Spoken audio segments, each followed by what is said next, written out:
Hey guys, welcome to the Professional Development Podcast. Today is Wednesday, March 24th, and we've got on a very special guest, and that's Jordan Harbinger. So Jordan went from corporate grind, Wall Street lawyer, to interviewing people like Kobe Bryant, Malcolm Gladwell, and Mark Cuban, and that's just the tip. He went from that to getting over 11 million downloads per month on his show, the Jordan Harbinger Podcast. Jordan, thanks so much for being on, man. Yeah, thanks for having me on, guys. I appreciate it. You guys are, I'm looking forward to it. I think it's going to be kind of some silly fun. Yeah, absolutely. And so before we get started, I actually have to say, so I know I reached out to you and I think your wife handles the social media, so she probably has a better idea, right. But reached out on every possible platform, like slid into every DM to try to get you on. But at one point, you actually cold called me. So when I was listening, I guess just getting my self-development start, I started listening to The Art of Charm. And it's when you guys had those weekend workshops or whatever it was. Right. And I filled out a form and then got a call. And you were like, hey man, it's Jordan Harbinger from the Art of Charm podcast. And I was like, holy shit. And so we talked for 5 to 10 minutes about it. But unfortunately, I was way too broke and in too much debt at the time to come out. Well. So That's all good. I would not recommend it now. That's for sure. I stopped working with them a couple years ago. Yeah. That's all I'll say about that. Right. Absolutely. And we might dig into that a little bit later. But again, appreciate you coming on. Another question. You obviously interview some of the most successful people in the world for a living. Is it ever weird being on the other side? And do you ever find yourself just completely picking apart the other people and how they're doing their interviews? Yeah, it happens. I won't say that I'm doing it right now because I don't want to make you nervous or anything. But he is. No, there's a lot of times where I do interviews and I'm like, God, this is so obvious. They didn't do any prep and they have the same 10 questions they ask everybody, and it gets a little old. But I mean, I try to be not a dick about it because I also realize that, if I started interviewing 2 weeks ago, I'm probably just going to follow the advice I got from YouTube, which is make sure you have questions ready in case you lose your train of thought. And then, of course, people are like, I lose my train of thought all the time. So they use those and they go, oh, this is easy if I just ask everyone the same 10 questions. They don't realize that that's the worst way to possibly conduct an interview because they're new. So I try to keep that in mind. Doesn't mean it's more fun for me or anything. Yeah.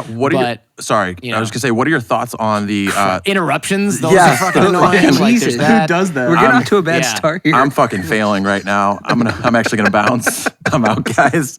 What are your thoughts on the sound effects, right? Like AOL sound effects and those. Yeah. Wah, wah, wah. Love them. Sad trombone here and there. It depends.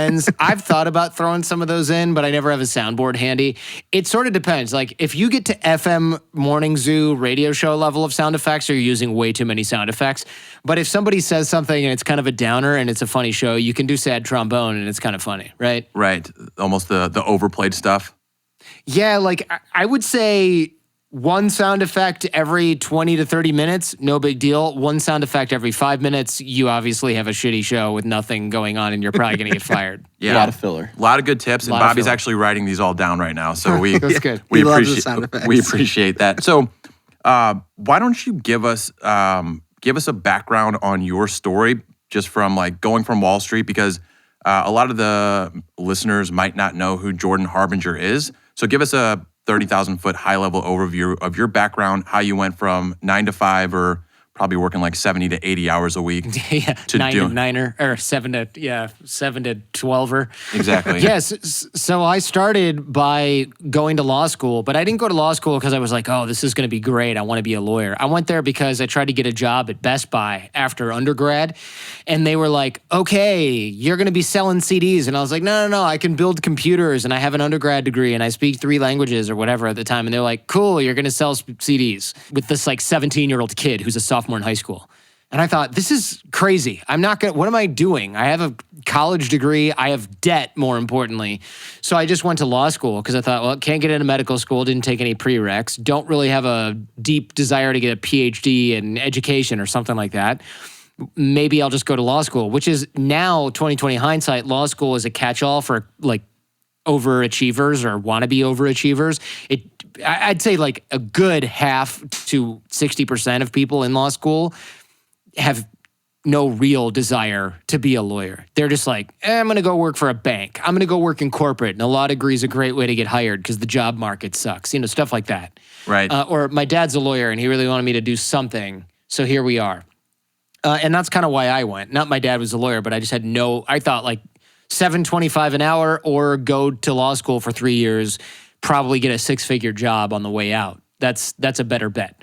So that's what I did. I went there and I got qualified and then I got a job on Wall Street and I went and worked there. And my first year out of school, it was like starting salary was like $163,000 plus you get a bonus. And I was like, this is great. More than my parents made combined at the peak of their career. It's my first year. This is awesome. Yeah. So, but I didn't love the work or anything. I just didn't think I had any other options. And I remember thinking like, all right, I'm going to get fired from this job because I don't really belong here. Everyone's really smart. Everyone works really hard. I'm decently smart. I work really hard, but like this is like a top 1% of the hardworking smart people. And I was not necessarily in that percentile. So that, all right, I'm going to get fired. The best thing I can do is make myself scarce while I give myself time to figure this out. And then maybe I can avoid getting fired. So I thought, all right, I'm going to work from home if I can. And if I work from home, it'll take people longer to realize that I'm like a dipshit that doesn't belong here. So I started asking how people might work from home, and nobody really had a good answer. But there was a partner that was never in the office, and he was one of the youngest partners. And I thought, all right, this guy must be working from home, and he's young. So like, let me see what's going on here. So I remember asking him, how is it that you're one of the youngest partners, but you're never in the office? Are you working from home a lot? And he was like, no, I'm generating business for the firm. And that was kind of like, that was news to me. I didn't really understand how you generate business for a law firm. I guess I just thought people look you up and like call you when you have a good reputation. I had no idea, honestly. Mm-hmm. So that kind of got me thinking, and I was like, I need to figure out how to drum up business for the firm. So I asked him, how does that work? He's like, networking, relationships. I was like, all right, what do you mean? And he's like, people you went to school with and whatever, like keep contact with everyone. I was like, that sounds hard. I don't really get it. And then I thought, all right, I'm going to take networking courses. So I took these networking classes from like Dale Carnegie or whatever. And those were, look them in the eye and have a firm handshake. And I thought like, so if I'm not getting $1 million legal contract every quarter from Goldman Sachs, it's because of my handshake. No way. And I realized pretty quick that while those Dale Carnegie courses were okay, they were super basic.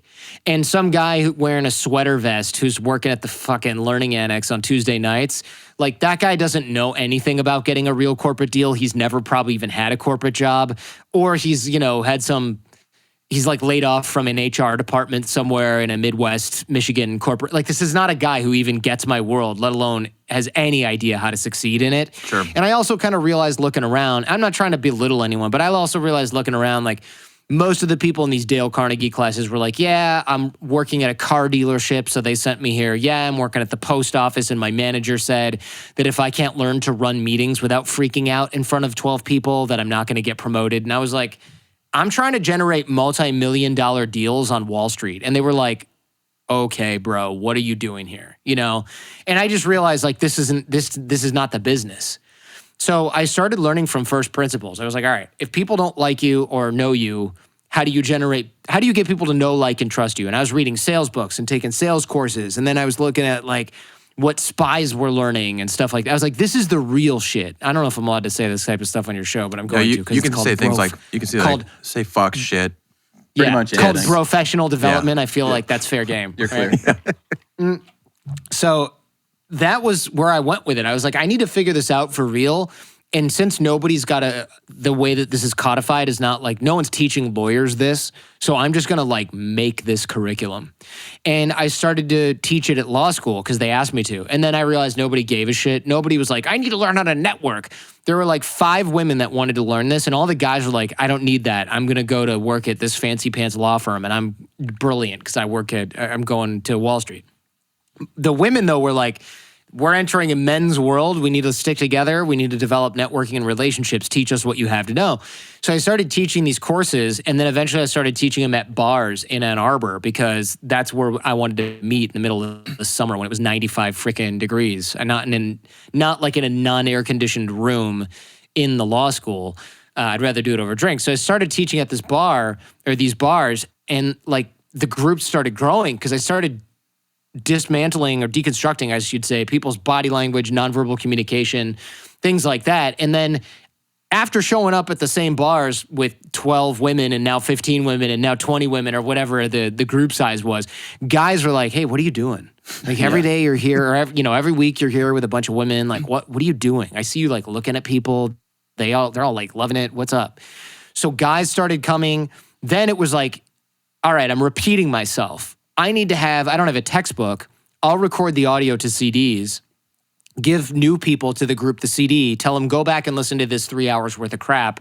Then when you come back next week, you'll be caught up, right? So I did that, and then I started losing the CDs because guys were like, yeah, I gave it to my cousin's brother, my friend, my roommate's got it. And I was like, all right, now they're $20. And then guys are like, great, all right, they're $20, I need 7. I'm like, what? No, you're supposed to bring it back. That's why. It's a deposit. Now you're not buying it. And they're like, okay, cool. I need 7. So I started burning CDs, and I was like, all right, I'm not going to get rich selling CDs. They'll pay for my bar tab, but I'm not getting rich doing this. So, what am I going to do? And then I realized that this is pretty interesting for people if I'm moving 15 CDs a week and my classes are full. So I started recording, and my friend found podcasting, and he's like, you should just put the audio up on the internet, and podcasting is how you do that. I was like, all right, that's a good idea, because I'm sick of CDs.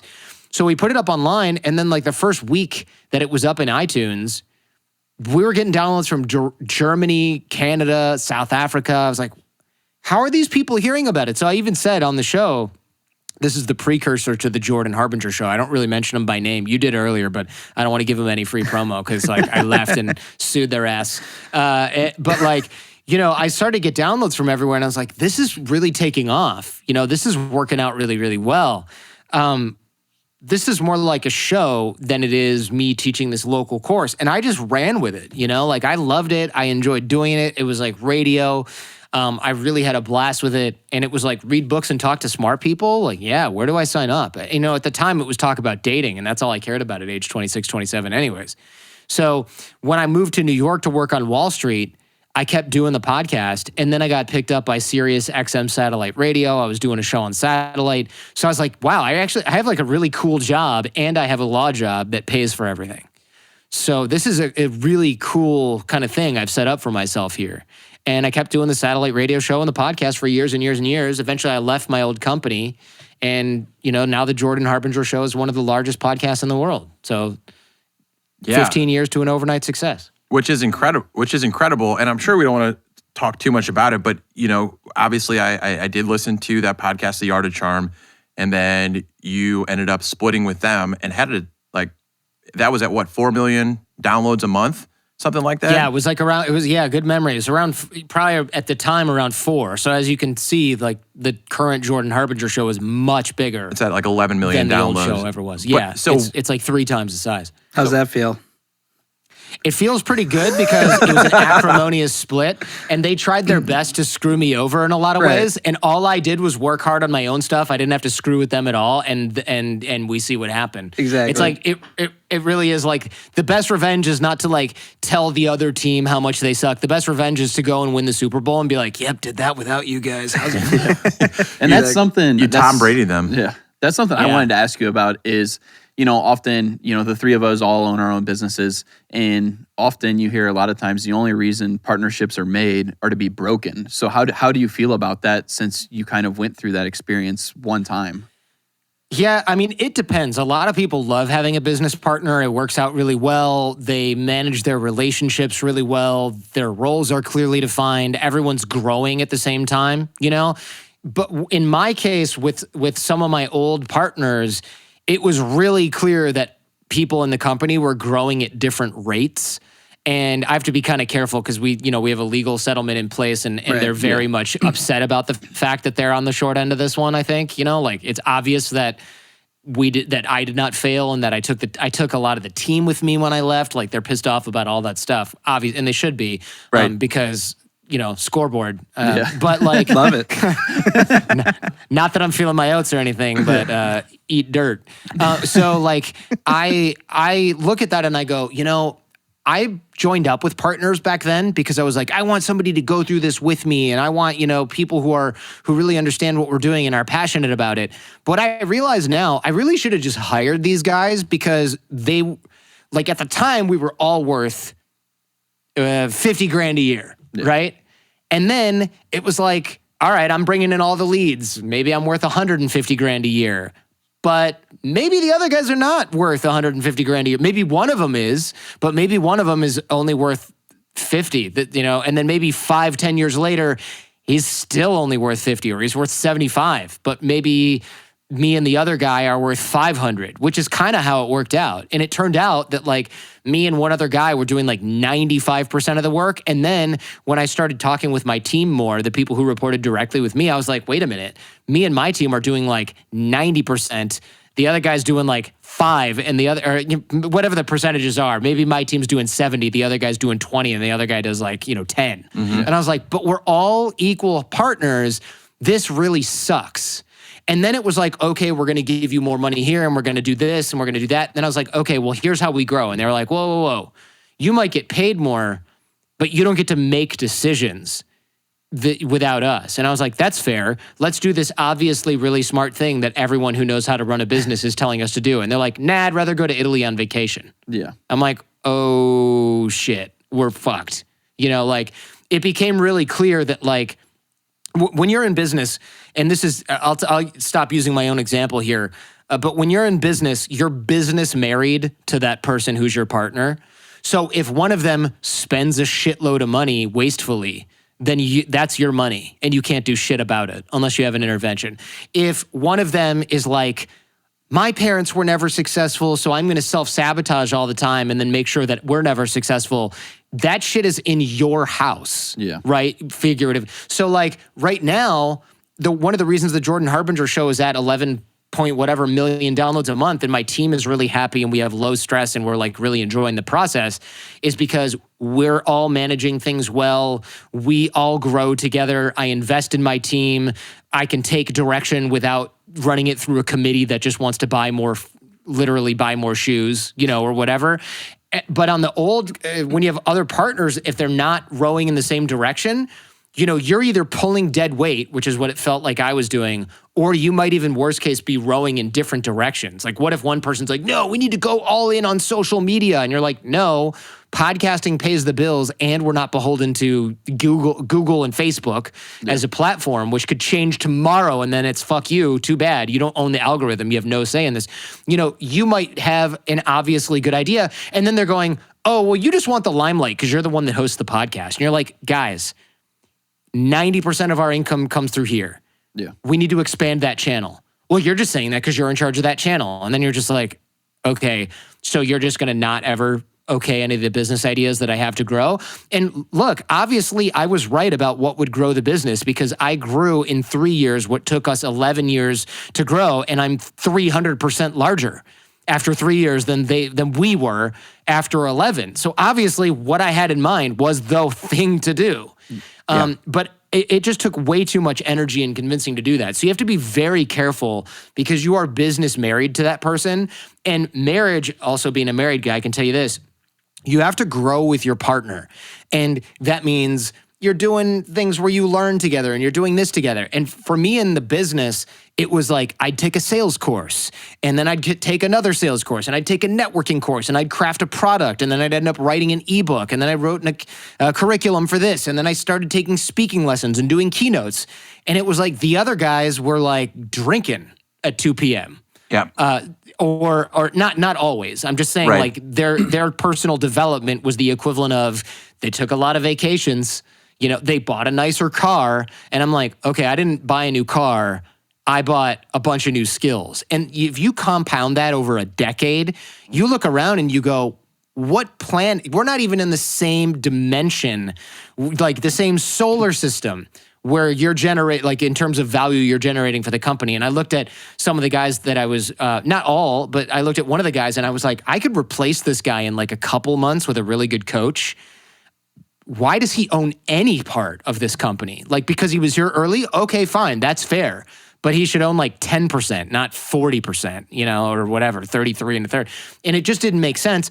And I started to say, like, can I give up something to regain this? And can we do this? And I equalized things and I gave up a lot. And those guys were kind of like, not really as interested in that. And I've seen this in other businesses as well. I'm no longer giving just for lawyers who might be listening right now. I'm not necessarily talking about the old company that I was in. I'm talking about a previous company that a friend of mine was in, or that I have personal experience with. You don't know because I'm not being specific, of course. But like, you have to be really careful with this because a lot of times people hire their friends and they go, dude, this is going to be great. We all love soccer. Let's make a soccer company. 10 years later, one guy's got like an MBA or like took tons of accounting classes and marketing courses and he's running the thing and the other guy still can't fucking figure out the cash register. Sorry about your luck. Sorry about your luck. I could hire a 17-year-old kid who can figure out how to use the fucking iPad checkout thing. Right. Why do you own half the company? Yeah. Because when we were 25, we were both stoked about this. Like, I'm the one carrying everything now. And that will grind you down. And that sort of loyalty only lasts so long, especially when you go, hey, look, I'm growing, you're not. And they go, sucks to suck, bro. See ya. I'm going to the shoe store. Like, that's not going to work for you long term. And you shouldn't live like that because basically you're beholden to all their baggage, all of their issues, all of their shit that they won't deal with. Now that's affecting like your kid's future. Yeah. And at some point you just go, yeah, fuck this. Right. And it's a great story. Obviously, it was a good learning experience, I'm sure. And good hypothetical story. A good hypothetical. Yeah. And with this hypothetical, like previous employer, obviously you hypothetically have to be you have to tread lightly just because of potential hypothetical legal ramifications. But hypothetically, would you ever hire maybe another podcast to just go out and just do the shit talking for you? Like, let's say like an up-and-coming Midwest podcast with about 500 Instagram followers. Some bros. Hypothetically. You never know. You can find value in anything. Okay. But Bobby, write that down. But it is, write it down. Bobby, you got that? It's good to remember this, right? Because here's the other thing. A lot of people go, oh, never have partners, man. Never do it. And I go, all right, I get that. And people go, oh, you must be that guy who's like never have partners. I will say personally, I will not take on a partner again in this business. But if let's say somebody's like, hey man, let's do a piece of software. I'll code the whole thing. I know all about selling software companies. The last one I exited $13 million. But Jordan, I want you to promote it and I want you to help design it. I'm not going to go, nah, I don't want partners. Yeah. You know what I mean? Like, I'm going to bring in somebody who I think is going to bring in 50% minimum of everything we need to do to succeed. And ideally, it's even more. And then later on, they're like, hey, man, we're selling this thing. I want to buy you out at a really good price. Or like, we sold this thing and I'm not going to worry about who did half the work because I'm already loaded, which is like one of my partners that I have right now is a really good guy. He's sold a bunch of software companies and he's like, let's make this app, connectionfox.com, which helps people remember to keep in touch with and everything. I'm like, great. But every time we talk, I'm like, okay, I can push this out on my show and I can link people to connectionfox.com and I can gratuitously mention connectionfox.com when I'm on other shows over and over again so that people sign up for connectionfox.com. Not an advertiser yet. What was that again? Connectionfox.com. Connectionfox.com. And like I can do that, but like this guy has to make the whole freaking product, So that to me is a good partner to have because it takes advantage of my natural strengths, takes advantage of his strengths. But I would never be like, oh, I like this person. Let me give them 15% or 50% of the thing that I've spent like all these years creating and is now my stable force. Just like that guy who's my partner on connectionfox.com, he's not like, hey, I did this whole thing and I sold a bunch of other companies. Here's my holding company. You now own half because we're making an app together. It doesn't really make any sense. So look, you can hire people to be a partner, you can bring people on as a partner when you're younger because you're both passionate about something and you need someone to do a $60,000 a year job and you have $24,000 to pay them. Yeah, then you have to pay them in equity, right? But as you get older and more established, you have to constantly and consistently, I would say at least annually, reevaluate your partnership and be like, cool, what have you done this year to grow? And if that person's like, oh, I don't know, I had kind of a rough year, I'm just coasting, or they just are delusional and they're like, oh man, I've just been waking up early and go to the gym and I've been doing a lot of the stuff for the business. Or you're like, okay, well, you've unloaded a lot of trucks and you figured out how to use the cash register, but like, what else have you done to grow the business? And then you kind of go, every year I've taken a new class, every year I've gained a new skill, every year I've brought us up 10% in revenue. This guy hasn't done a whole hell of a lot, and then you can to yourself go, it's time for me to leave this business. And that might mean you buy out your partner, but it also might mean your partner's delusional and thinks that he doesn't need you anymore, and then you leave. But maybe that's the best way to do it. Or you might end up in a dispute. What I recommend people do is evaluate every 6 months to a year. Don't wait like 8 years or 10, or in my case, 11, where every month you're like, these guys are not doing anything right. I'm eventually going to have to leave. How the hell am I going to do that? I don't even want to think about it. It's going to be such a mess. Let me put it off. And that's what happened until finally I was like, I'm over this shit. Like I was exasperated. And I would never put myself in that situation again. I would never do that again. It doesn't mean I would never take a partner again. It just means I would never just be like, we're in this together, when it's so obvious that other parties don't give a fuck. Right. So wake up. Speaking of situations you'd never put yourself in again, I heard a story that you were kidnapped twice. And one of those times was in a fake taxi. And dude, the only time I've ever seen a fake taxi has been on Pornhub. So how did that develop and what shook out from it? Yeah, I mean, look, I won't tell you why I got in the I was living in Mexico at the time, and I wanted to go to a bar with a friend of mine, and I got into a taxi. And there is an actual fake taxi problem in Mexico. I don't know if it was inspired by what you've been watching online or if it came before that. I think it came before that, just given that it happened to me in the year 2000, 2001, can't remember now. And yeah, it must have been 2000. So I got into a taxi, and the guy was just like, driving me further from my destination, not closer. I was like, all right, this is kind of weird. I'm not really comfortable with this. I finally say something, and he's like, oh, I need directions. And I was like, oh, this is not good. I'm going to the middle of Mexico City. Every cabbie knows where this is. It would be like getting a cab in Washington, D.C. and saying, I want to go to the White House. And the cabbie's like, don't know where that is. Got to get some directions, So I knew I was in something. Ended up in a physical altercation with the taxi driver, and ended up like escaping and having to move because I didn't know, does that guy know where I live? He's going to come try and find me. The police looking for me. So that was kind of a mess. And, there's nothing I really could have done to avoid that. Now I just use Uber, obviously, or another app.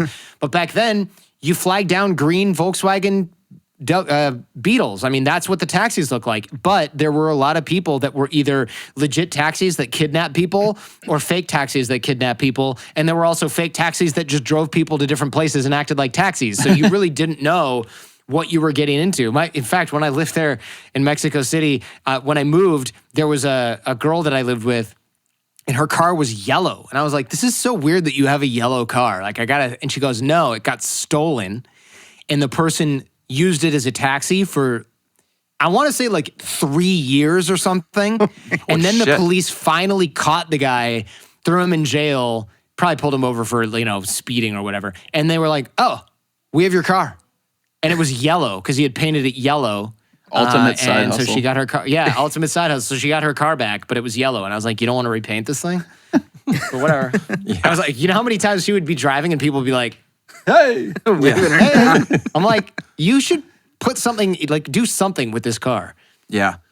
So to switch it back a little bit to the business side of things, obviously I think you've been called like the ultimate networker. Like you've been recognized by Forbes and by Inc. And so we're trying to do that. And I think all of our listeners are trying to obviously develop our network. We're big believers in the law of averages. Are you familiar? The law of averages? I remember covering that in elementary school. Yeah. Yeah. Okay.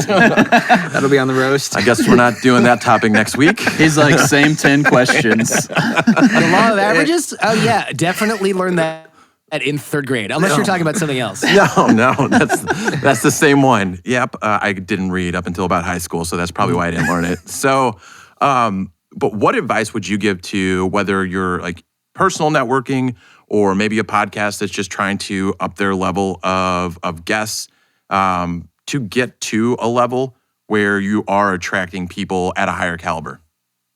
Oh, that law of averages, right? Where you're like, you become the average of the 5 people you surround yourself with or something like that. Yes. Yeah, that one? Yeah. Okay, got it. Yeah. No, I was thinking of like the mathematical. I was like, yeah, I know how to average numbers. Oh, I thought you were just fucking making fun of me. No, I mean, let's do that. Let's assume that. Okay. Okay. So yeah, I do believe in that. I mean, at some level, you know, you do become, you like absorb habits from people around you. There's science behind this. I used to think it was kind of this metaphysical bullshit where it was like, oh, if you stand near amazing people, you become amazing. It's not really true. It is true that you pick up people's habits, you pick up people's attitudes, so that part is true. But also, you do find that you level up naturally when you don't have to physically be near these people. You can just be in the arena with these people. Like, I guarantee you that my podcast would not be, the Jordan Harbinger Show would be less varied and interesting if there hadn't been a bunch of other really good podcasters that have done similar-ish shows where I'm like, oh, I kind of like the way they do that. Let me take that from them. Or I'm like, oh, this guy's really growing fast. Maybe I need to do more of this. You know, I would just keep doing things the same way. It's the same way. Competition makes you better. So there's that definitely. And yes, there's something to be said for, you know, I don't think my writing is improved because I hang out with Mark Manson, who wrote The Subtle Art of Not Giving a Fuck. Like, I don't think my writing is improved. But I definitely think of doing things differently on social media or in my business because I'm like, dang, you know, somebody from our kind of little niche he wrote the best-selling book of our generation. Like, that's a thing my friend did. That's freaking cool. Like, maybe I can have something that like changes the game for a ton of people instead of just a side hustle. Or like, maybe if when I worked at Sirius XM Satellite Radio, I was like, wow, these are real radio people. Oh my God. And then I would go on their show and I'd go, this guy is not better than me at interviewing. This guy's not funnier than me, or this guy's not more outgoing or cool or whatever it is. And like, hundreds of thousands of people listen to this. Like, I can do this. And I can do it better and more relevant than this 55-year-old guy who keeps making like fart jokes, you know? Like, there's no reason I can't do this. So I started to get really confident and I started to realize like, I didn't grow up thinking like I can be exceptional at anything. It wasn't like I had bad parents. I had great parents. But when you grow up in Michigan, no one's like, one day you're going to own your own business, because business owners in Michigan were like, the Greek family that owned the diner, the Chinese family that owned the Chinese restaurant, the guy whose dad owned a movie theater. Like, that was the rich kid in our area. And I was like, wow, your dad owns a movie theater. That's so cool. Nobody was like starting a scaling internet-based business. Nobody was a creator that made a lot of money doing what they love. That shit didn't even exist in my reality at all. Like, the idea that somebody could do something cool, like write a book and get it published, I didn't know a single person that had ever done that growing up. Nobody did that. People went to work for Ford, and that's fine. Right. They became engineers. They became lawyers. Like, that's fine. I'm not trying to shit on that at all, just to be clear. But nobody was an example of like, you know, Jordan, you feel unemployable. Maybe you should do stuff you really like and then try to monetize it. My parents didn't grow up like that. Nobody around me was doing that. So it never occurred to me that I could be a business owner and be a successful business owner without opening a restaurant, which was like not something I was into, you know? I don't even have this on my notes, but just how you're talking is something I've been thinking about a lot lately, is why do you feel like the schooling system doesn't focus on inspiring kids more than educating them? Because you don't really need to do that if you're trying to churn out a consistent product, right? Like, and a good teacher will do that. Don't get me wrong. I'm sure a lot of teachers are like, what? I do that all the time. What are you talking about? And I get that. But mostly schools are kind of just like, get these kids up to the 3rd grade reading level. If they're already at the 4th grade reading level, cool. They have gifted reading once a month with the other teacher, and everybody who's remedial goes to special ed unless they're just kind of behind, in which case they stay in this class. So I remember like very clearly being in kindergarten I was in kindergarten, and my friend Corey was in 1st grade, and we had a split class, so we were in the same room. And I was kind of hyperactive. So I grabbed this book from Corey's desk that was called Sun Up, and it was the reading book, and it was like, sun is up, the dog jumps over the ball, is one of those. I just started reading the whole book out loud. And I remember like kids gathering around because they were like, this is amazing. Jordan can read this whole book. Because they're reading that thing for like 3 fucking months, right? And I read the whole thing in one sitting. And I remember the teacher going like, that's okay, keep going, keep reading, you know? And she was just really encouraging. But then after I was done, she moved me up a level in the reading, but I was only reading with Corey, and Corey couldn't read the book. I read the whole book. I should have been in at least 1 or 2 grade levels above, but my teacher was like, I can't do that. Yeah. I can't send a kindergartner down the hall and up to the 4th grade classroom to read with the other kids. This is not going to work. Like, I literally got lost on the way there once, and I was like crying, and I didn't want to go, and they were like, all right, forget it. You know, like that's how it was. So what schools are trying to do is get everybody, they're trying to get the lowest people up to the average, and if you're above average, good for you. We'll try and accommodate where we can, but honestly, we don't have time for the 1 kid out of 20 that's doing really well. We're just trying to get people through this shit. That's kind of what teachers are doing. And now there's like 50 kids in a class, right? So like, there's no way the teacher's going to be like, you know what, you're a little bit ahead of everybody. Here's some challenging material. That's what a teacher in an ideal world can do, or a school district that has a good ratio and 1-to-1 instruction, but that's not happening. So I don't blame teachers for this at all. My mom was a teacher. I don't even necessarily blame schools for this at all a lot of the time, because they're given dictates from whatever the school board, and the school board's like, all right, we just want people to graduate so that they're not taking senior year 3 years in a row or dropping out of high school. Like, that's their goal. Yeah. So they're trying to churn out a consistent product so they don't lose funding. Schools are playing defense. So it makes sense that schools aren't like, you know what, we did make sure that Jordan's curiosities are taken care of so that he can flower as a child. Like, they're just like, good, you're not lighting shit on fire? Thanks. You know, good. Next. You know, that's what they're trying to do. Yeah. Yeah, for sure. And so, actually, in line with this, so I have ADD or ADHD or whatever the fuck. I'm not diagnosed with it, but I know that I have it. I have so many ideas run through my head on a daily basis. And you had mentioned in your interview with Steve Madden, kind of like, hey, every entrepreneur, or probably most entrepreneurs, have some level of ADD, ADHD. And so you guys talked about weaknesses and how he hired for weaknesses. And I was just curious for you, you know, do you have that ADD, ADHD, do you think? And what are those weaknesses? How have you dealt with those? Yeah, so I used to think, and I still may have ADD, ADHD. I was diagnosed with it in college, but I will say that I was diagnosed by not taking a test and basically telling the doctor, hey, I think I have ADD because I took, and I'm not even kidding, I took my girlfriend's brother's, not Ritalin, what's the Adderall. And I was like, whoa, I can really focus when I take this shit. Yeah. I must have ADD. Now I realize amphetamines are pretty good for focusing whether you have ADD or not. Doesn't matter at all. Yeah. Like, if you take too much, you probably can't focus. But if you're taking amphetamine and you're like, I am plowing through the studies and I'm retaining everything, you might just be fucking high on Adderall, which is probably what was happening. So, like, I think now, there was a time where I was like, I wish I'd done this as a kid. I probably would have gone to like Yale or Harvard or both, right? But now I'm like, I don't know if I should have been taking that stuff. So I know a lot of entrepreneurs are really, they focus on a lot of diverse things. They're switching from one task to another quite frequently throughout the day. Hopefully they have good systems in place to mitigate losing focus on certain things. And of course, we all try to do that. But I'm always wary. I'm like, do people actually have ADD, or is that something we think we have because we didn't fit in well in school? And we don't fit in well in school when we're the type of person that says, why do we do it this way? This doesn't make sense. I bet there's a better way to do it. Let me figure out that way. And the teacher goes, Jordan, are you paying attention? And you're like, well, no, not really, because what you're teaching is kind of not that hard or interesting. And also, I'm thinking about this other thing that's 3 moves ahead of where you were. And no, I lost my train of thought. Like, I remember I used to get in trouble because the workbook would say underline, or it would say circle the word that fits in the blank.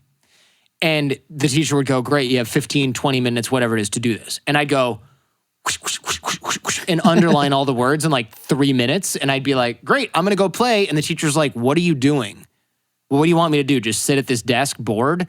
no, are you done with the work? And I'd go, yeah, I'm done with the work. And they'd be like, wow. And they'd go, oh, you underlined all the right words. You didn't circle them. And I'd go, yeah, I know the difference between an underline and a circle, but let me guess. The idea is to select the right word that fits in that sentence, right? So it's a reading and context exercise. I did it. Did I get any of them wrong? No. Yeah, but it says circle and you underlined. And I'm like, okay, whatever. This is totally unimportant. And that's when you realized you were going to be a lawyer. And that's when I realized, one, I'm probably going to be a lawyer. And two, what the fuck are you doing correcting me with this? Like, they're like, he doesn't follow instructions well. And I'm like, yeah, because they're dumb as shit and I'm getting it all right. And so therefore the instructions clearly are not important. Exactly. Right? But again, they're churning out mediocre product. That's it. They're not trying. It was more important to most teachers that I circled any answer than got all of the answers right in a third of the time it took even the fastest kids in the class to get it. So that to me was like, this is fucking stupid. And I think a lot of people who are quote supposedly ADHD, they don't even have hyperactivity disorder. Steve Madden definitely does because we edited a lot of like crazy like tangents and stuff. But if you can focus on a task and it just so happens to be an intense task and you want to do it faster, the fact that you didn't pay attention in school doesn't mean you have ADD. It just means that you can't sit there with everybody else who's literally average by definition and go through and memorize stuff. And even if you go to college and it's like, oh, I couldn't pay attention in law school because I was losing my train of thought everywhere. Maybe you're just not good at sitting down and listening to an hour-and-a-half long lecture all day long. Most people aren't. Doesn't mean you're ADHD. Like maybe there's some of that. Maybe you do have that. But I would say you probably, not you, many people who think they have ADD probably don't. They were just cooped up in a bullshit environment for a really long time. And that's not how they learn. Now I learn a ton listening to audiobooks and walking outside. What does that mean? It means maybe I just don't sit still that well and take notes, which is all you do in school. Right? Like, It might just, they don't care about learning modalities in school for most of the time. Yeah. They don't care that most people need to physically occupy themselves so they can focus, or that some people do. They just think, you know what's easier for me as a teacher? To sit at my desk while all these kids sit at their desks and they write everything down that I'm saying. That's what's easiest for me. They're not thinking Jordan can't focus because he's got a shitload of energy and his mind is working faster than everyone else sitting next to him. They're not thinking about that at all. They don't care. Absolutely. They can't. Schools make good employees. Yeah.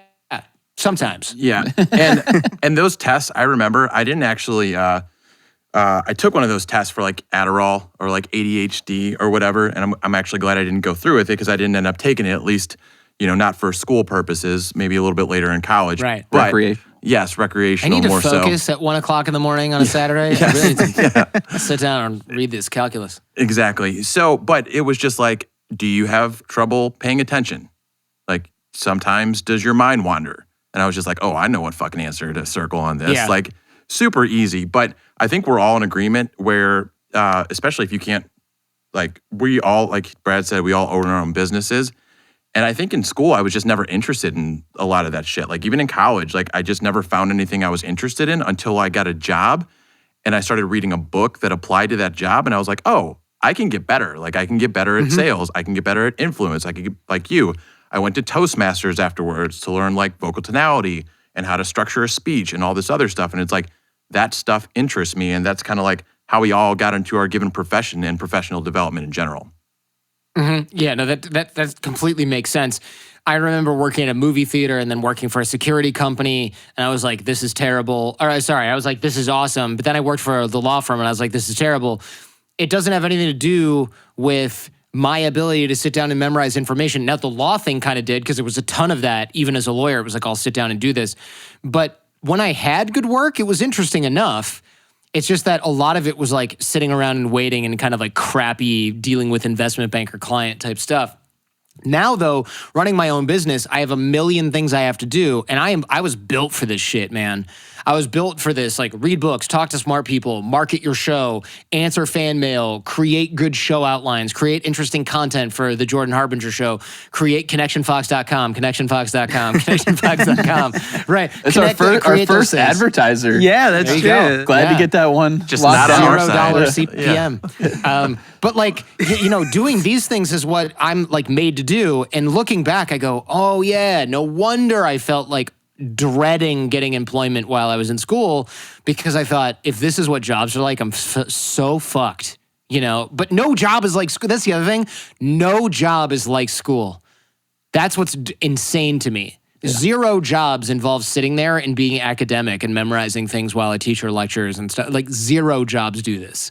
Even law, which is probably one of the more academic jobs in the world, you're not necessarily sitting down and listening to lectures. You're like looking for things in databases and you're crafting arguments and writing.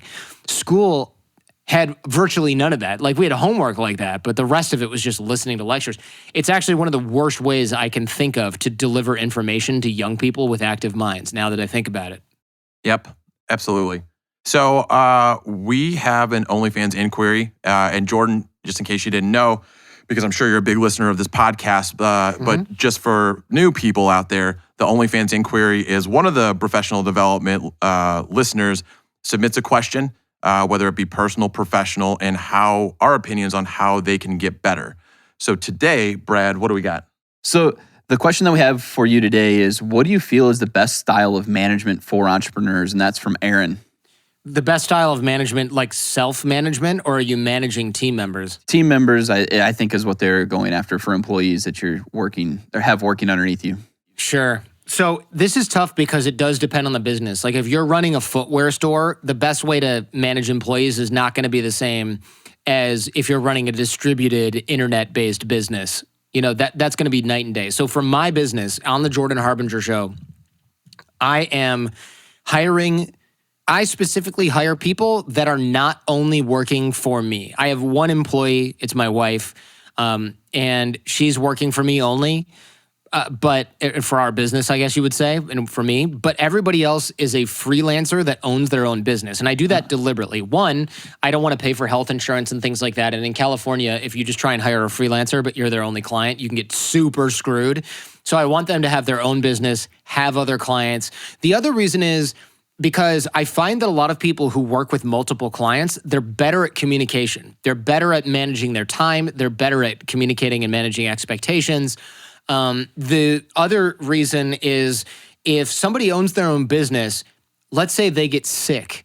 Well, they've got a business with other clients. They probably have the ability to call upon other folks in their organization. Hey, my editor gets sick. I'm going to give this to somebody else. I'll do the final quality control check, but I'm down for the count. I got to give it to another editor. Cool, no problem. But if that person just works for you, they call in sick and you're screwed, right? They don't necessarily have anybody else unless you have another person who's also doing their position. So I want them to think of these contingency plans, and people who own businesses, they put contingency plans into place. For most employees, the contingency plan is that work doesn't get done until they're ready to do it again, which is not great. Yeah. So my writers are all people that have other clients and do things on their own with their own businesses. My editors are all people that have their own businesses. The only person that works for me and only me is my wife. And that I think that's been great because now I can manage those people and give them a great degree of autonomy, but also the other reason I didn't mention is if you own your own business, you're constantly looking for ways to make yourself more efficient and grow your skill set and offer more value to your clients. But if you're an employee, maybe you don't do that so much, or maybe you rely on your boss to like give you professional development or some kind, or maybe they don't even bother doing that. But if you're on your own and you have your own company, you're streamlining your methods of working. You're doing higher quality stuff. You upgrade your software whenever you can. You learn the new shit so that you're better at the new shit, right? But if you're an employee and you're like, yeah, my boss didn't tell me I have to use After Effects. I'm just going to use what I've been using for 10 years. Yeah. You might stagnate, and I might not even know that about you. So I kind of want constant capitalism going on where people are like, all right, this is now cheaper for me, so my margins are better. Great, but my quality is the same. Good, that means they're working faster. You know what I mean? I want that. I want that ability. And so I only hire people that have their own company to work with / for me. Yeah, I think that's awesome. It's actually something I've never even thought of personally myself. It probably wouldn't work for my business, but it would work for your guys' business. But I think that's actually, I would have never even thought about something like that. So that was a pretty good answer for Aaron. Great. For sure. So did want to bring this up. Jordan, you're obviously, and you talk about this in your podcast and other people talk about it for you, that you're super generous with your time, not only because you take the time to come on podcasts, but you're super involved in giving back to the community. We actually got to play a hand in that, and that's how we got you on here. Do you want to talk about the giving back that the Jordan Harbinger Show is doing? Yeah, sure. So I donate a decent amount of money to charity. It sort of depends on the year. It really does sort of fluctuate. But the whole show is about helping people, right? Each episode tries to teach a new skill. Fridays, I give advice to listener questions. So it's like an hour of straight up advice because people ask me stuff all the time. But I also donate to causes where I can't necessarily volunteer my time. And a lot of times, look, volunteering your time for a charity is helpful, but I thought about this and I asked a lot of nonprofit people or friends of mine that work for nonprofits. I was like, what kind of volunteers do you need? And most of them, not all, like not the local homeless shelter, but most of these nonprofits, they're like, dude, the worst thing is when somebody comes in off the street with no training and is like, I have 2 days and they're all yours. And it's like, great. So now we have to take somebody who is trained and is good at the job and like handhold your ass for 48 hours of bullshit work where you're basically just distracting a useful person for 2 days and you're sort of producing at 15% capacity for those 2 days. And then you're gone and you pat yourself on the back for volunteering.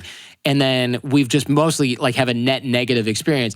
A lot of my nonprofit friends are like, cut a check. Yeah. Then we can hire someone, train them up, do this. We can buy the new machine that does everything we need faster. We can pay for gas for our employees to come in and, we can buy a bigger office space, whatever it is. They just need money. These people are running an organization. It's just like a business. If someone goes, how can I help your business? You go, oh, well, if you want to increase our revenue, give us some money, right? Become a customer. That's how you help a business. The last thing you want is someone goes, no, I really want to help your business. I'm going to fly over there, sleep on your couch. You get to take half a day and show me a bunch of crap that you would normally do in 10 minutes. Then I get to spend 3 hours trying to do it, not as well as you. And then we're going to do that for weeks and weeks and weeks. That's how I'm going to help your business. Nobody would say yes to that, right? That would be horrendous. Yeah. So, and that's what an internship is. It's usually the business is like getting some sort of benefit, but then the person stays for 2 months and you're like, not our most useful employee, but it was nice having them around, right? If you want to do that for a nonprofit, cut a freaking check. Don't show up and ask them to train you for a job that you're not going to keep. That's just as annoying as doing it for a company. Yep. Okay. Great answer. So you can obviously find Jordan on the Jordan Harbinger podcast, and then it's just jordanharbinger.com. And then everywhere on social media, it's at Jordan Harbinger, right? Right. And the course, the networking course that we didn't talk about, but it's at jordanharbinger.com/course. And it's free. A lot of people, thousands of people are taking it. I don't collect credit cards or any of that crap for it. And then also, I don't know if I mentioned that I run this site called connectionfox.com. Is that one? And did you guys hear about that? Connectionfox.com. It is a. I already downloaded it. You put your cool. It's a website. You put all of your. I already bookmarked it. Good. You put your contacts in there, and it'll remind you if it's been like 90 days. Hey, you haven't talked to these guys in a while, so it really helps you keep your network fresh. But yeah, honestly, look, I would love it if people checked out the Jordan Harbinger Show. That's why I do what I do. To get that work, those works of art out to the world at large. Right, and by coming on here, you could have up to 500 more followers. So good. I know you get that. Then it's all been worth it. I know you get that in 4 seconds, but hey, every bit counts, right? That's right. Yeah.